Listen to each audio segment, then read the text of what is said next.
Why is quitting alcohol so difficult? What is it about alcohol and what is it about the society that we live in that makes stopping drinking such a challenging endeavor? Now, I say on this channel that stopping drinking can be enjoyable, it can be effortless, and you can get the control back. But why is it not straightforward? Why does it always take people this meandering path and this up and down living to finally come to the conclusion that alcohol does nothing for them? Why does it take such a long time to get to that state of mind? It took me close to a decade. It took me close to a decade of trying to put all the pieces together, trying to figure things out for myself.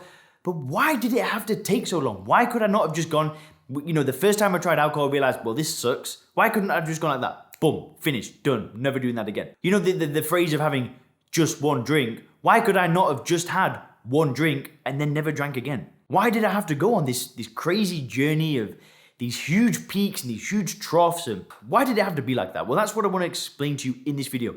I want to be discussing two things that make stopping drinking so difficult. And guys, just before I get into it, make sure to leave me a comment below. How long have you not drank for? Are you currently sober, or are you still struggling? Just let me know in the description below. And just before I get into this video as well, if you want to get access to the new video training showing you how to apply first principles thinking to get 100% control of your drinking, then do make sure to click the link in the description. In that free training video, I'm going to be showing you the 5 mistakes that 95% of drinkers make, as well as the 2 phases of becoming sober clear. So make sure to check out that free training after you've watched this video. So why is quitting alcohol so difficult? Well guys, the first reason why it is so difficult is because of something called the conditioning. Now, think of it like this. From day one of being born, we have been conditioned to see alcohol as a good thing. Now, let me explain this. So what you've got to understand is that all of our society, 95% of our society, see alcohol as a good thing. They see it as something that enhances your life, something that gives you a genuine pleasure out of life, some kind of benefit from drinking it. And society, they all will have this collective belief that alcohol is a good thing. We know that the truth is obviously a lot different, but the information that we get from people is the general consensus is that alcohol is a good thing. Now, this kind of, if you think about it like this, so we've got us in the middle here. We've got the people closest to us. So we've got our friends, we've got our teachers, we've got our doctors, we've got our family, people that we look up to. We've got this circle of people around us.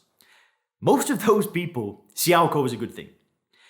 Then the people that influence those people, the bigger circle, they all see alcohol as a good thing. So basically from the day one of being born, you get put into a world where everybody has agreed that alcohol is a good thing. Why does this matter? Well, the information that you get from day one of being born, the inputs that are going into your mind are all about how alcohol enhances your life.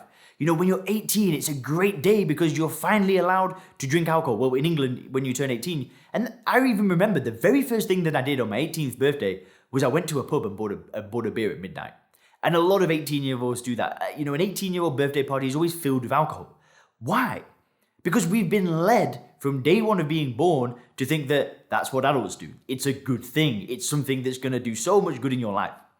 Now, think about it like this. Alcohol companies know for a fact that alcohol is addictive. And I'll touch on the addictive nature of the drug in a minute. But what they do is you've got to think of it like this. So from day one of being born, you're seeing alcohol as a good thing. Then you get to your teenage years and you see the adults around you drinking you. So what you naturally want to do is you also want to involve yourself with drinking because it's what adults do. It's what grown-ups do. So when you're 13, 14, 15, this is for a lot of people, not for everybody, so just bear with me. But you start to see alcohol as a thing that grown-ups do. So you take a taste of it and you find these drinks and you might have your first alcoholic drink and you think it just tastes like absolute cack. It's just rubbish. You don't like it. And then as time goes on, the good old alcohol companies have created drinks that are laced with sugar, they're laced with sweeteners, they're laced with flavorings. You've got these alcopops, you've got these fruity ciders, these fruity wines that mask the taste of alcohol. So these teenagers now are drinking alcohol, which is a drug, it's an addictive drug. And then what happens is they start going to parties and they start doing things that are just generally enjoyable activities, but now they start adding alcohol into the equation. And whilst the parties are still enjoyable, people start to get this false association that alcohol is causing the good time. They start to see alcohol as helping them in the social situation. What they don't realize is that those social situations and those parties and all those things would have been fun without the alcohol.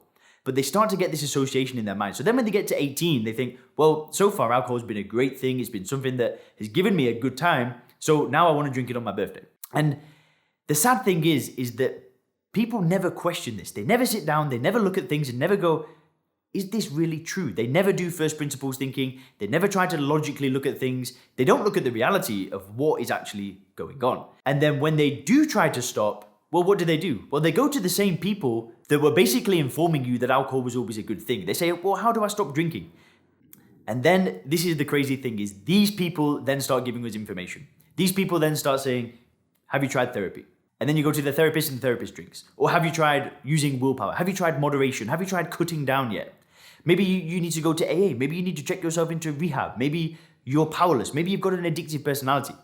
And the problem is all of the people that are giving this information see alcohol as a beneficial thing. And we take that advice. We listen to it and we run with it. And I did that. I did that for almost 10 years. I took advice from the general population, from normal people, from people that saw alcohol as a good thing. And I said, well, what do I do? How do I get rid of this problem? And they told me what to do.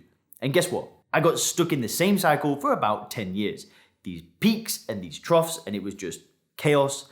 And I didn't know what to do. So that's the first thing that makes stopping drinking so hard. It's this conditioning and it's this societal belief that alcohol is a good thing.